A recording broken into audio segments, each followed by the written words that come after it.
Michael, tell me, what injuries do we know Baylen had when he first went to hospital? Well, the initial scan showed that there was a complex but not depressed skull fracture. As one of Australia's most respected paediatric and adult neurosurgeons, Professor Michael Besser is in high demand when it comes to analysing child head injuries. Having pored over Baylen's medical records, it's his opinion that while the hospital correctly picked up the skull fracture, doctors misinterpreted what it meant. An incorrect diagnosis was made as to what was wrong with the child.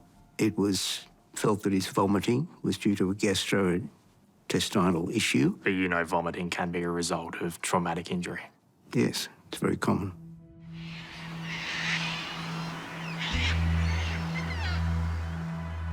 After just one night in hospital, Baylen was sent home with no further treatment, despite doctors knowing about the skull fracture. As he left with his mum the next day, what no one had diagnosed was that inside the little boy's brain was a large hematoma. Incredibly, the CT scan detected it, but in what would be an alarming failure by the hospital, it was missed by doctors. It was a devastating mistake. In fact, the combination of a skull fracture injury and a hematoma made it more unlikely he simply fell out of bed.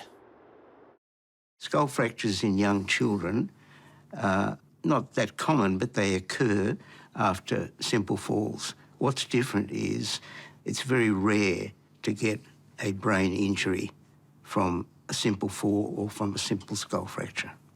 Had to be force to his head and his skull. Yes.